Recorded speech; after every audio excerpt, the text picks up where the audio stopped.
We're in Berlin for a double-header that could see the crowning of a new champion.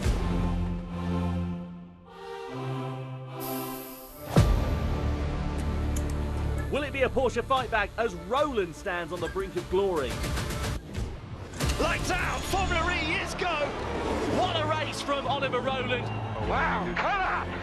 Oliver Roland takes the victory in spectacular style in Saudi Arabia. Domination, baby. And across the line, it's going to be Pascal Wehrlein who surely will take victory. A double podium for the Tag Heuer Porsche team. Oliver Roland wins the Monaco ePrix. Shall we do it? I think he's got the best tactical brain, and that's why he's winning it. Good look at Wehrlein challenging Oliver Roland down into the chicane. And again, it's Oliver Roland who takes victory. Can anyone stop him? Come on!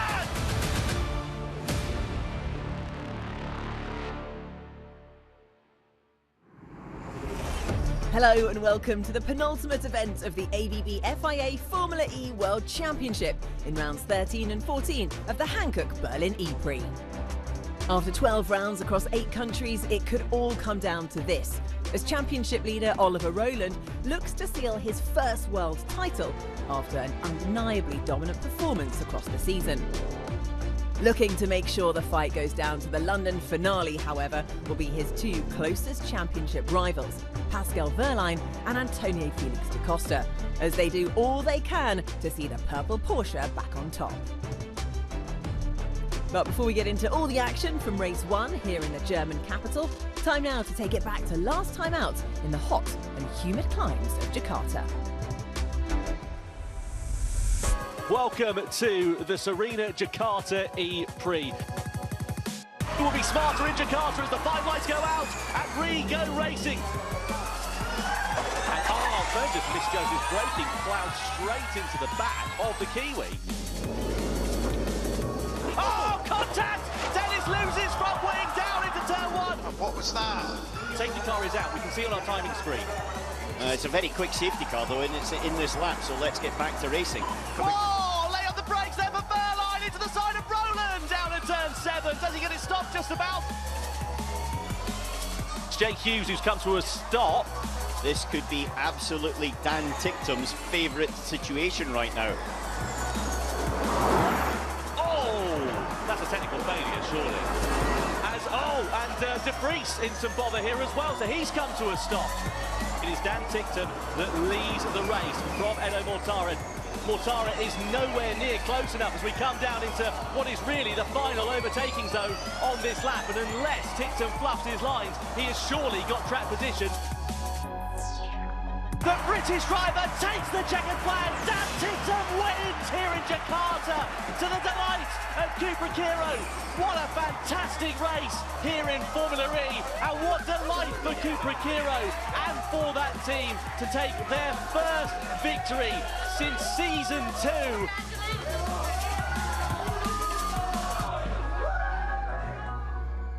So after a fraught weekend for both Oliver Roland and title rival Pascal Wehrlein, the Brit only increases his lead by a single point in Jakarta, now sitting 69 points clear of second place. P5 for Antonio Felix da Costa means just 5 points separate second and third in the standings.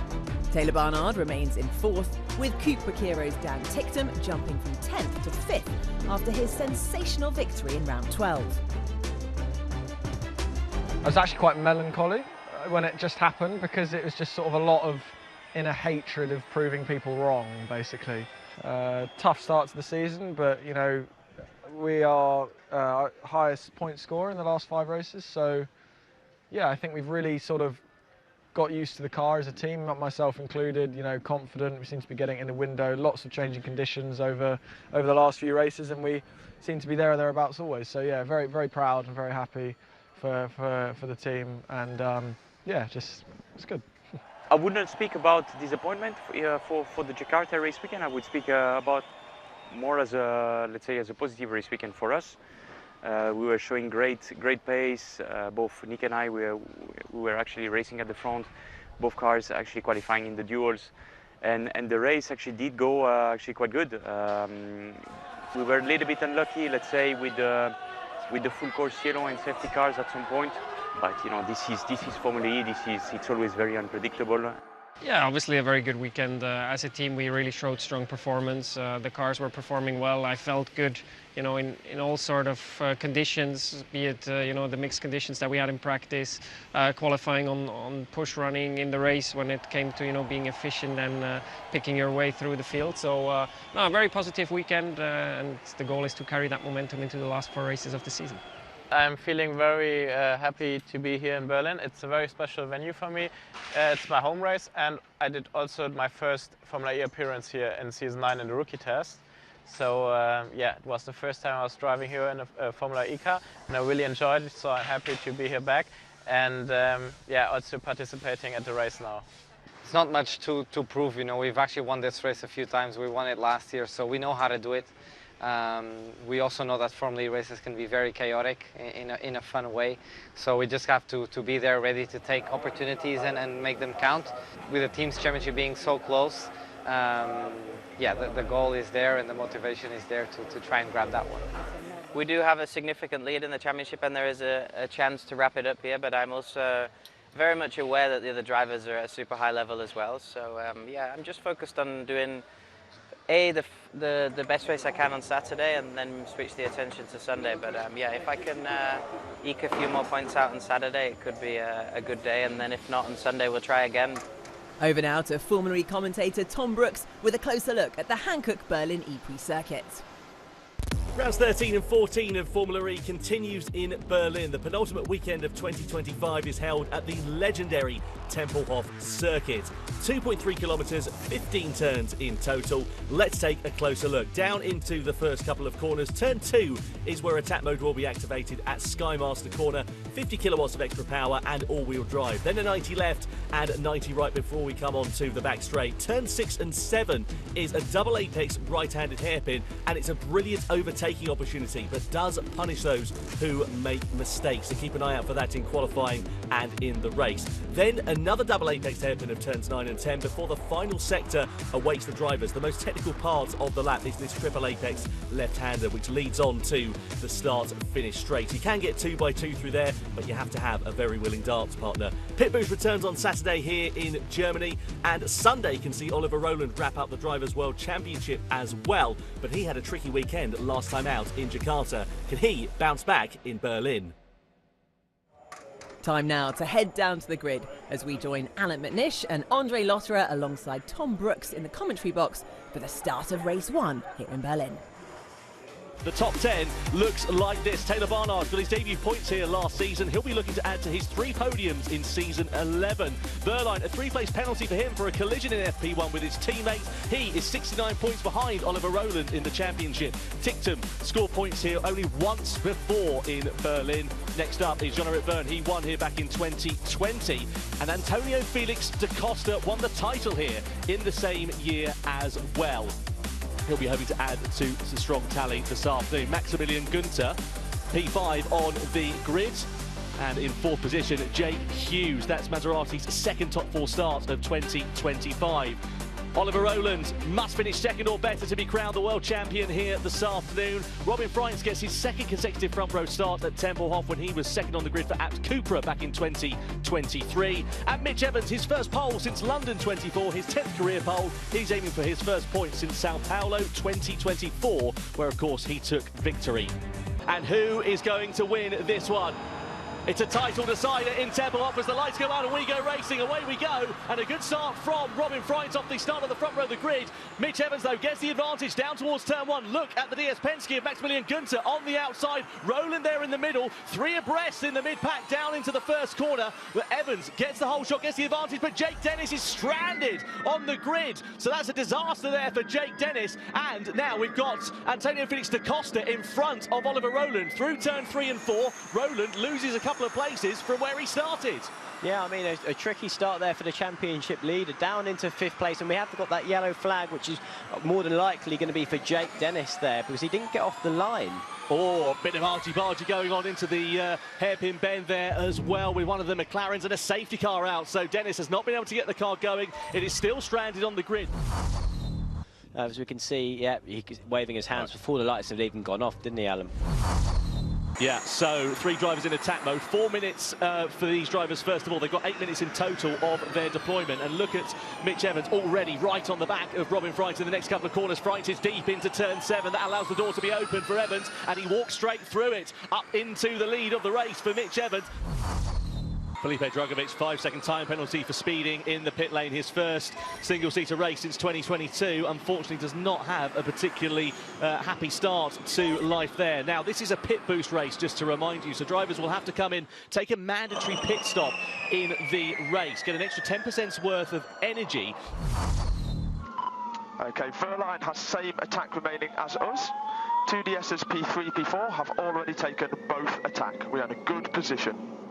I think that's quite clear, because also he's extended his gap out a little bit over Pascal Verline, now 5 seconds. Freins is on the move here. He's put the fastest first sector in, 2 minutes 30 seconds to get past the 2 DS Penske's if he can. Let's have a look at what happened with Rowland and Mortara. Mortara's going to come steaming up the inside into Oliver Rowland down into turns 9 and 10. That was a bit late, wasn't it? He threw it in the inside there. Difficult, greasy conditions. He required 100% Rowland to actually know where he was going and get out of the way of that one. Yeah, not the first time we've seen some contact on an overtake there with Edo Mortara. Just ask Taylor Barnard back in Tokyo for that one. But in reality, do they think they're going to get a penalty? Probably not. No, it didn't cost Rowland too much there, did it? It was a bit abrasive of an overtake. Fastest lap of the race, Robin Freins. Yep, so Freins then on the move. What's the gap he's got to make up? It's about 4 seconds or so, isn't it? Sorry, 1.8 seconds. He's shrunk that down to, I beg your pardon. Yeah, it's come down 2.5 seconds on the last lap to Maximilian Günther in front. So a huge amount of time taken out. I expect him to be on the back of the DS Penske very, very soon. Yeah, so let's see how this is going to work out. 2 DS Penske's there, Jean-Eric Verne and Maximilian Günther, 3rd and 4th place. This is a slow first sector there by Robin Freins as he's trying to make his way through. It's got a bit of traffic up ahead, but there's the 2 DS Penske's right in front of him. So now he's got to do it. He's got 1 minute 12 seconds. Effectively, 1 more lap of this attack boost, and then he'll be in a position. He's got to do it now or never. Yeah, he's right on the coattails of them, isn't he, here going in towards turn 2. Got a yellow down at turn 3 and 4 as well. It's Beckman, I think, that's slowing down. So I wonder whether Beckman's got a technical problem.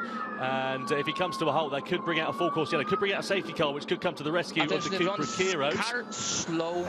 It's suspension damage. So Beckman's into the wall then. That's it, safety car, definitely. So safety car will come out, and that is going to ruin the likes of Freins' charge to attack, because he will now not be able to use the extra power and all-wheel drive to get in front of the 2 DS Penske's.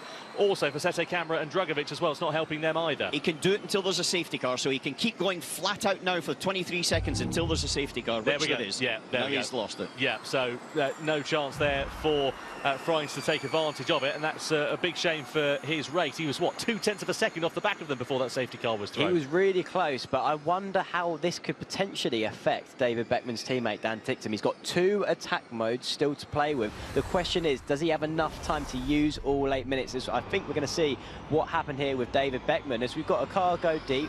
David Beckman here coming into 3 and 4. His contact with Sete Camara. Yeah, Sete Camara up the inside, and the gap was always going to disappear into there. Whoa! And Buemi having to take evasive action. That was a bit scrappy there. So on the inside went Sete Camara.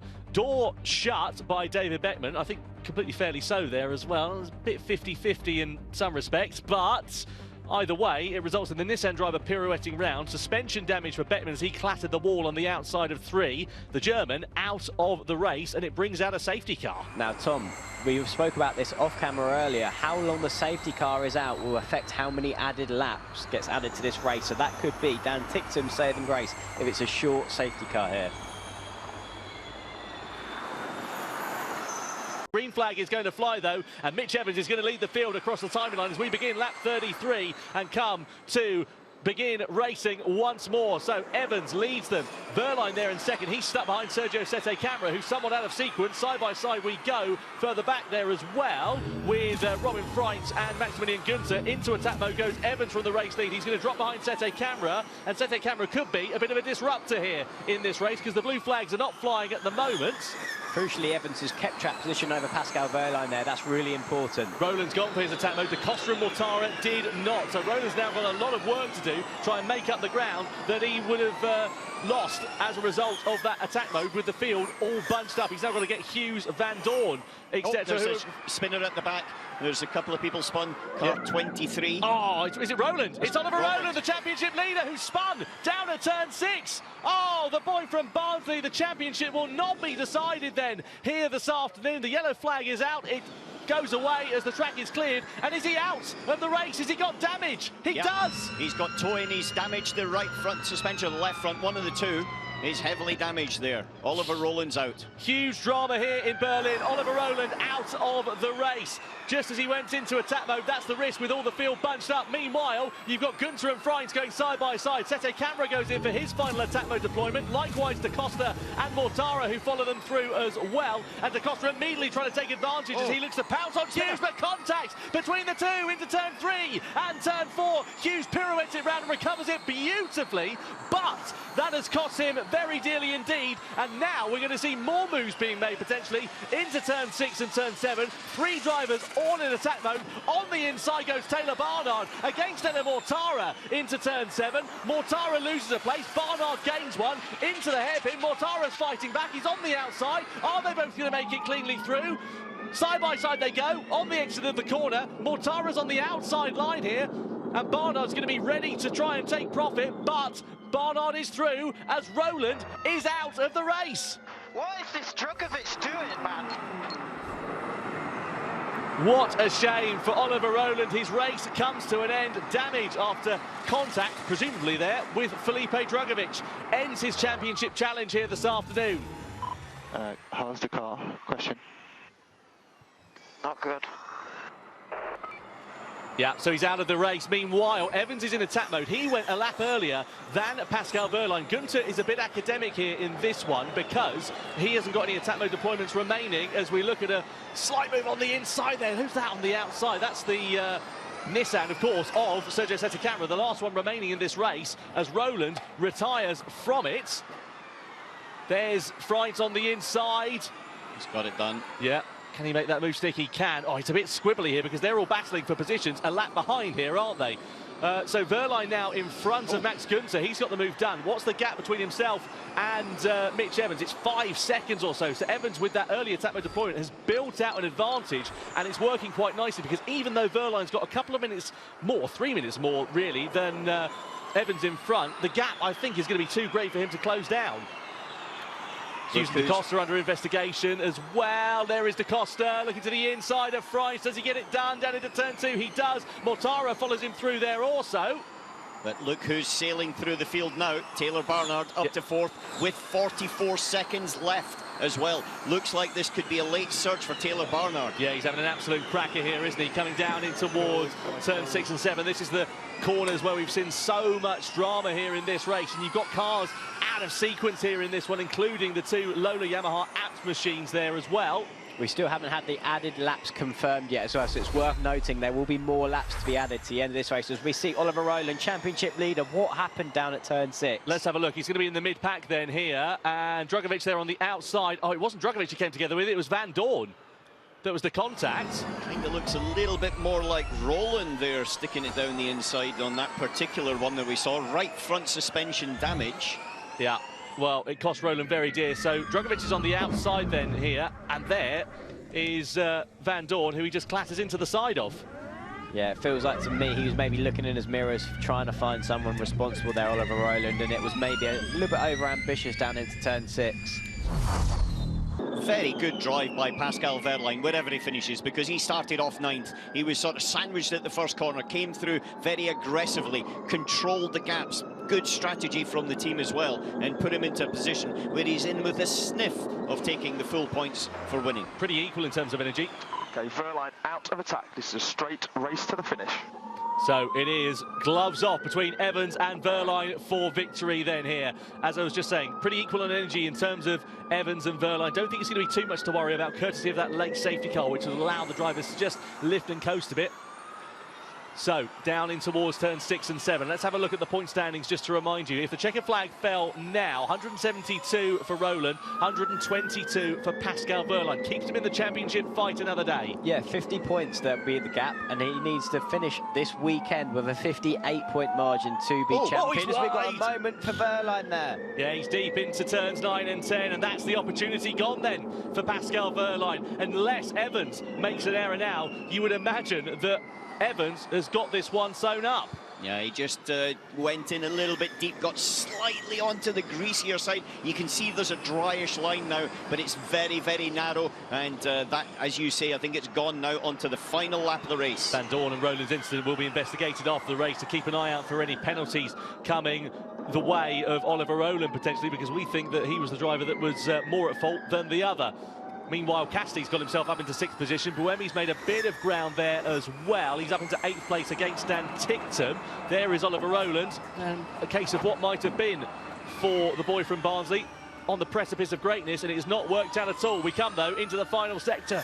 Roland is out of this race. Evans is fighting, though, for the victory, and Wehrlein is throwing the kitchen sink at this one, but we're coming through into the final sector of the race. Evans versus Wehrlein, Jaguar versus Tag Heuer Porsche. Points on offer for both drivers, and you know that Wehrlein wants to get as many as he can to keep his championship hopes very much alive. Through to the final 2-3 corners we go, and Evans has driven this one absolutely perfectly. He comes out the final corner, and he will take the checkered flag in commanding style. Mitch Evans wins for the first time since Sao Paulo 2024, ahead of Pascal Wehrlein. 2nd position for him, and a double podium for the Tag Heuer Porsche team, with Da Costa coming home in P3 as well. Mortara in 4th, Taylor Barnard inside the top 5.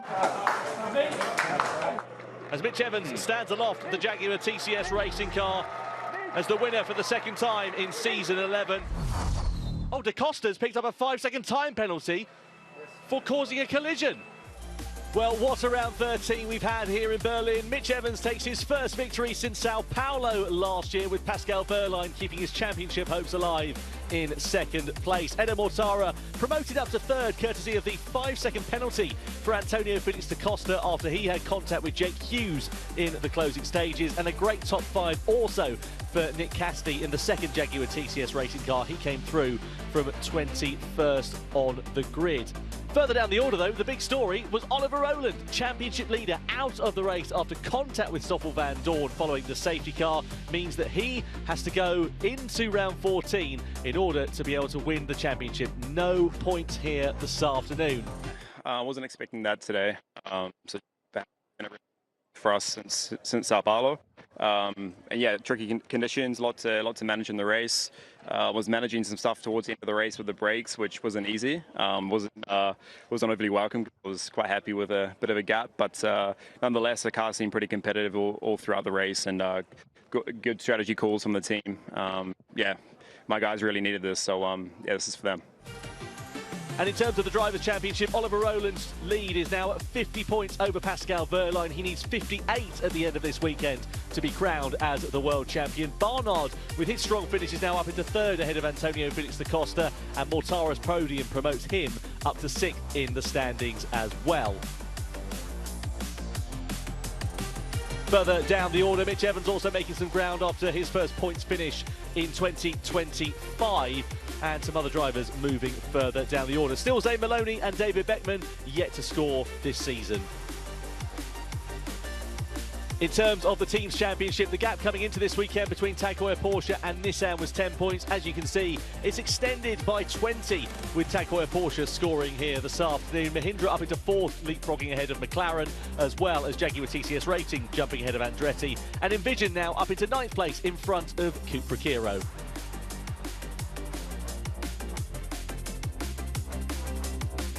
And the Manufacturers' Championship, Porsche now in front of Nissan with just 3 races remaining in 2025. Jaguar also getting ahead of Stellantis this afternoon as well.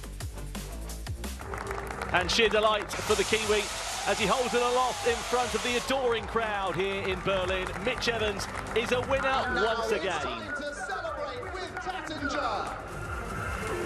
And now time to run and take cover, because it's the champagne shower for round 13 here in Germany. What an absolutely fantastic race. Really enjoyed that one, Alan.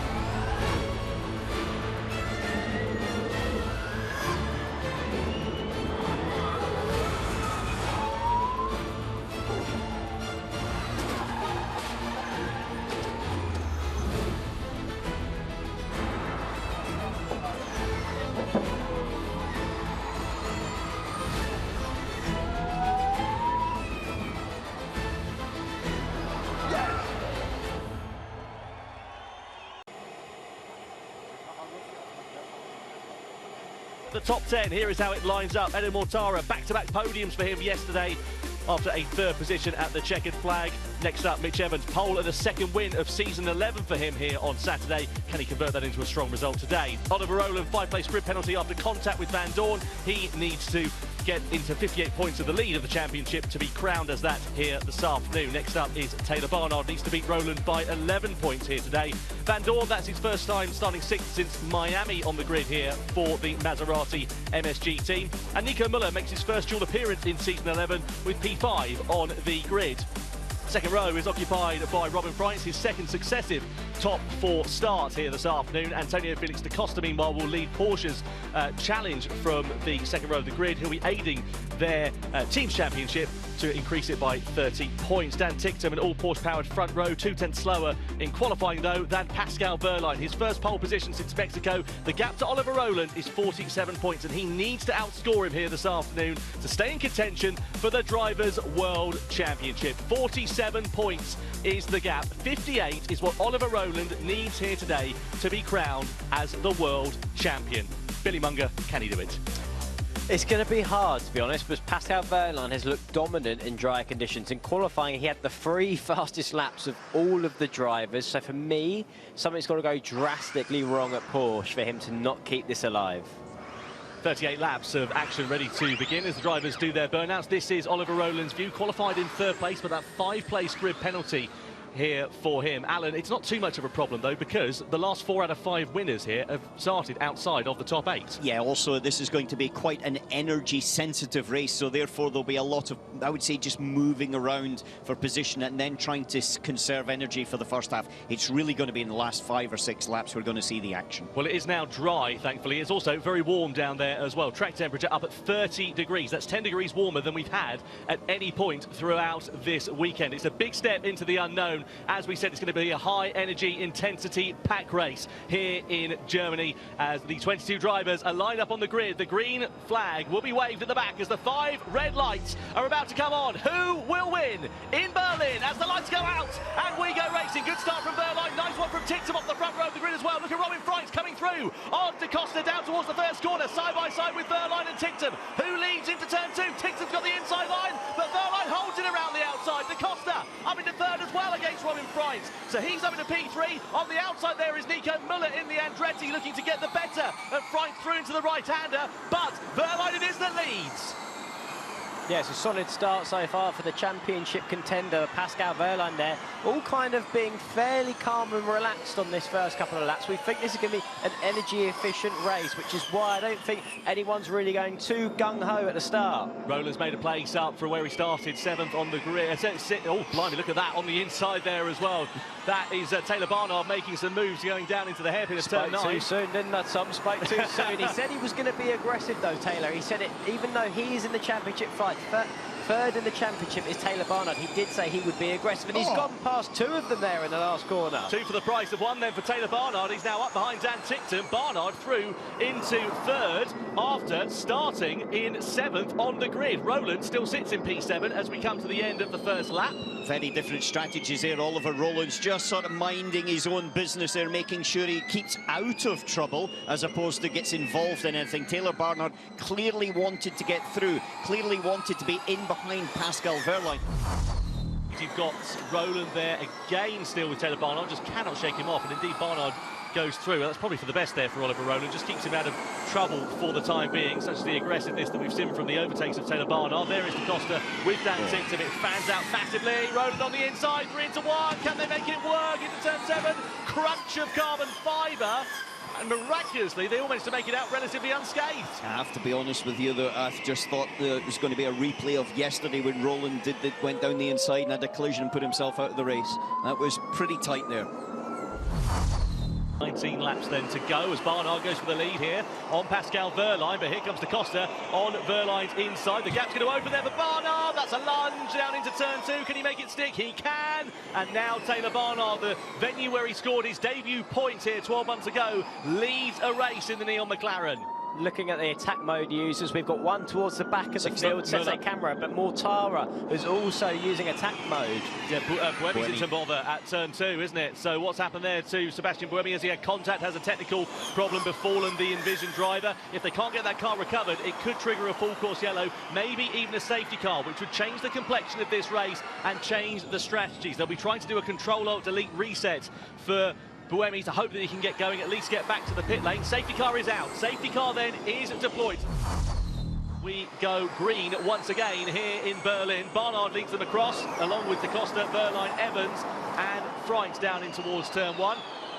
No challenges there for Barnard from behind. Does anybody make a move? Well, Jean-Eric Vergne with the expendable energy as Barnard's gone in for attack mode straight away, and he's going to pull in there behind the two Tag Heuer Porsches. He'll have an extra 50 kilowatts of power. He'll have all-wheel drive as well. And how is he going to use this to his advantage? This is a bold strategy from Taylor Barnard because he's quite quickly, you would assume, going to get into the lead, but that means he's not going to be efficient. He's already back into the lead, but now he's going to be pushing his own air. He's not going to be efficient. Yes, but he is going to also break the gap and the toe to Pascal Wehrlein or Da Costa behind him. So actually, his energy efficiency is going to not help them because he's just going to speed away from them quite quickly. Yeah, and what that means is that Da Costa rather, will become that cork in the bottle. He had 2% more energy over Da Costa and Wehrlein, if you remember. So let's see how well Barnard can use this one. You would imagine we're going to get some purple sector times coming in here as we end lap 22. Looks like Da Costa's also probably pushing and maybe over-consuming, trying to keep up with Barnard at the moment. Yeah, fastest lap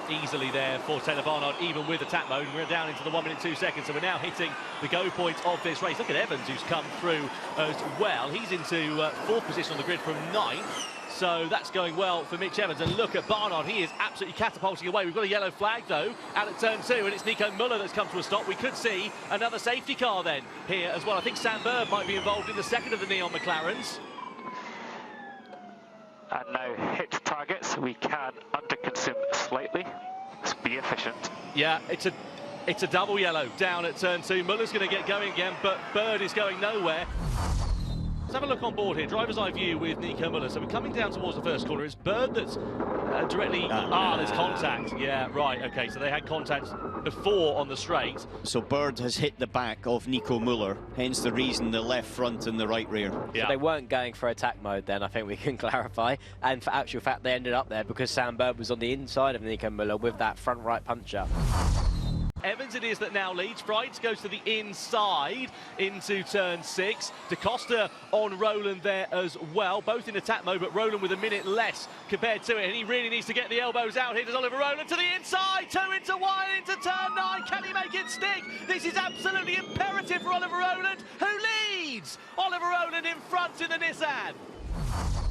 We go side by side with the race leaders, though. Da Costa versus Evans. Roland looking for the outside line, but he's going to go into attack mode here, then, isn't he? He's going to go for his second deployment as it all goes very, very close into the first couple of corners there. Drugovic also in attack mode as well. I'm not sure if that's the right call for Oliver Roland because he has picked a moment where the cars are so close together that he's dropped from 4th down to 9th. He's lost a lot of positions there, so he's got a lot of ground to make up, and it is getting busy at the front.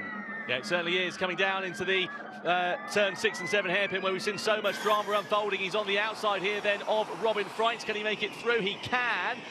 Mitch Evans is the next target. In fact, make that Nico Müller, because the two Andrettis are now in 3rd and 4th place. Dennis has managed to almost ghost his way up the order here at this one. And now Roland is through on his inside. He's got to do this as quickly as he possibly can. What he needs to do is get himself to the front, try and build out a gap, because the rest of the drivers behind him have got at least one attack mode left.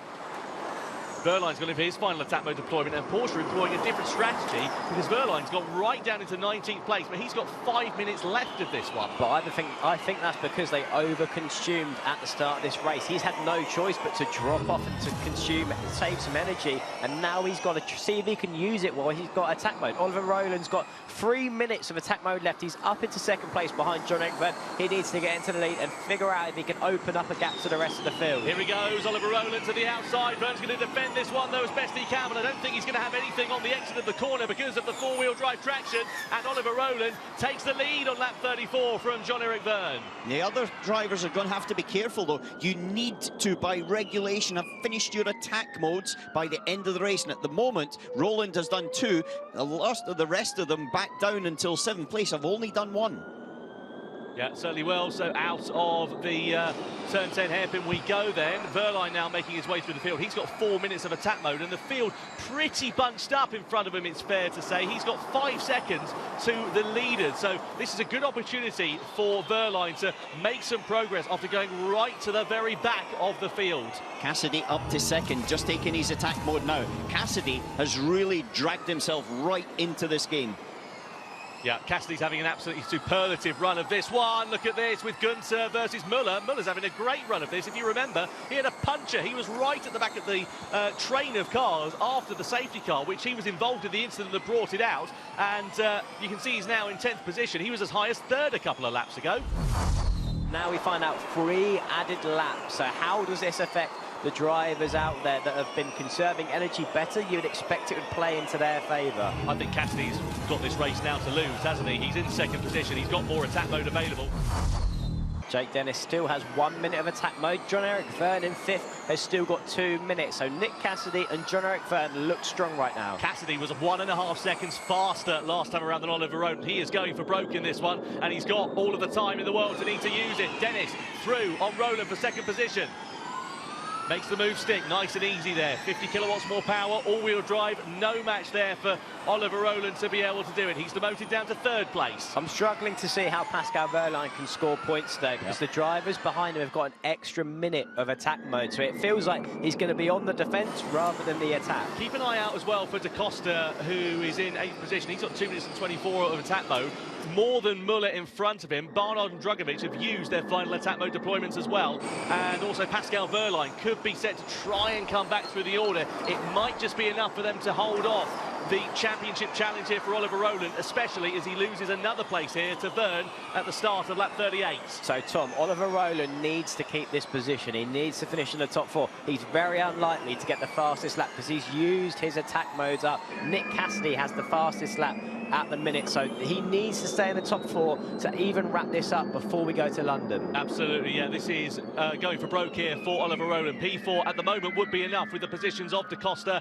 and of Pascal Verline, but they are going to be hunting them down. Someone cue the Jaws music because this is going to be a cracking end to this race, and we're waiting to see what attack the Tag Heuer Porsches can do with just over 3 laps to go here for this one. Cassidy it is that leads with 20 seconds of attack mode remaining. And look at Verline down in 13th place with 8%. The people around him significantly more. 14th now. Verline's dropping back. It's all about Rowland. Can he stay in that 4th place? So across the timing line we go. Cassidy coming to the end of his attack mode, but look at the gap he's built. 3.5 seconds. He's in a different postcode compared to everybody else. Dennis in 2nd place. Verne just coming to the end of it. There's Barnard through on Drugovic down at turn 2 for P5. Is Barnard going to spoil the party of Oliver Rowland? Whoa! He's aggressive. Drugovic there having a bit of contact with Barnard into 3. Doesn't want to give this one up easily, does the Brazilian driver. Has to live to fight another day though. Allows Barnard to hold on to 5th place for now. This is all playing into Oliver Rowland's hands. All while they're battling, he's opening up a gap to the cars behind. Certainly is, so this is enough for Oliver Rowland to be crowned as the champion at the moment. Evans, though, he's in attack mode, cycles through on Muller, cycles through on Drugovic. He's now up into P6, or is he? Because Drugovic is still there on the inside. Gets it done on the exit of the corner, though, with the extra 4-wheel drive and traction. Da Costa in 9th position there. Verline's gone back down to 15th. It's all falling apart here for Pascal Verline. All the Porsche Power cars that at the start of the race looked comfortable. They were happy to lead the race. They've all overconsumed. Pascal Wehrlein's down in 15th, Ticktum 16th, Beckman 17th. Da Costa is the best of the lot, and even he's down to 9th. Oh, Barnard on the inside, side by side there with Evans. Doesn't want to give this one up. Contact between the two on the exit of turn 2. Barnard through, still on the inside, muscling Evans to the outside onto the wall of turn 4. But somehow Evans just has enough room to get the gap, get the position, and get 5th place on Taylor Barnard. Got 5th place on Taylor Barnard, but look at the gap to Oliver Rowland now. That's allowed Rowland to stretch it out, and now they're all out of their attack mode. To begin the final lap, Nick Cassidy it is that is in the pound seats. Jake Dennis there in 2nd position, Verne up into 3rd, Oliver Rowland. All he's now going to do is keep this gap consistent, not lose any places. P4 would be enough. 1.4 seconds, this is advantage over Mitch Evans in 5th. This is consistent. This is an advantage that he can build on. He's got 1 lap to go here. Oliver Rowland, this is him for the championship. This is going to be the longest lap of Oliver Rowland's life, down through into the hairpin of turn 6 and 7. Nothing to worry about behind. Tommaso Volpe is going to be chewing his fingernails down to the bone. Can he get onto the podium in the closing stage of this one? I think it's a bridge too far, but it doesn't matter there for the British driver. Now down through into turns 9 and 10. Well, the boy from Barnsley 32 years ago, he awoke with a dream. One dream to become the world champion. And he is about to realise that. He comes through into the Triple Apex final corner here in Berlin. Oliver Rowland for Nissan. As Cassidy comes across the line to take victory here in Berlin. Dennis in 2nd and Rowland in 3rd. Oliver Rowland is the 2025 Formula E World Champion here in Berlin.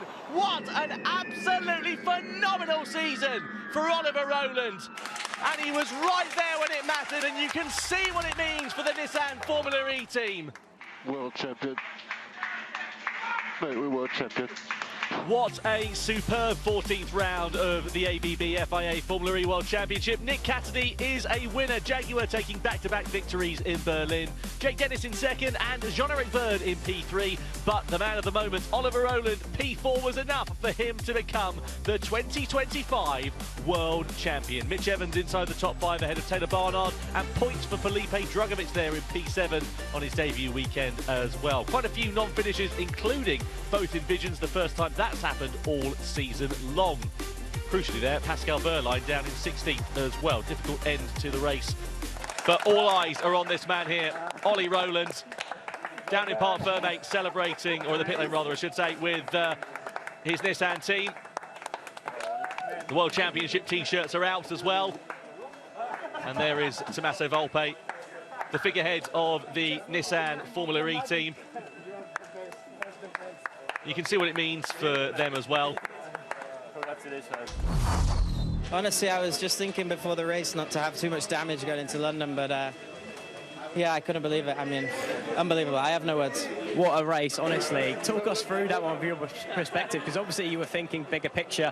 It's hard not to with the championship lead you built, but now you can finally say you're a Formula E world champion. That must mean so much to you. Yeah, it's incredible. I mean, I was trying to play safe, but everybody was so aggressive, so at some point I was all in. I was getting stuck in doing the moves, and yeah, thankfully I stayed out of trouble, and it's unbelievable. Oliver Rowland, nobody can beat him in the remainder of 2025. He surpasses Pascal Wehrlein to become top dog here this weekend. Nick Cassidy up into 4th ahead of Antonio Felix da Costa. Verne also making some ground ahead of Ticktum, Mortara and Maximilian Günther. And Jake Dennis creeping into the top 10 courtesy of his 2nd place finish here this afternoon. Other drivers moving up the order include Felipe Drugovich and also Sergio Sette Camara getting some points on the board as their replacement drivers this weekend. In terms of the Teams Championship, it's still all to play for at the top of the table with 2 races remaining. Tag Heuer Porsche have a 22-point advantage over Nissan in 2nd position, and further behind, Jaguar now leapfrog ahead of Neon McLaren. Mahindra also down to 6th place there as well. And in the Manufacturers' Championship, Porsche have a lead of just 7 points ahead of Nissan. Stellantis just behind, Jaguar there as well, and Mahindra in front of Lola with 2 races to go in 2025. And now time for the champagne showers to begin, thankfully in the sunshine today in Germany. What a weekend it has been. Drama, delight, disappointment, and action aplenty. And with that, a new world champion is crowned here in Berlin as Oliver Rowland takes his first world title in round 14. Join us again on the 26th and 27th of July for our season finale in London.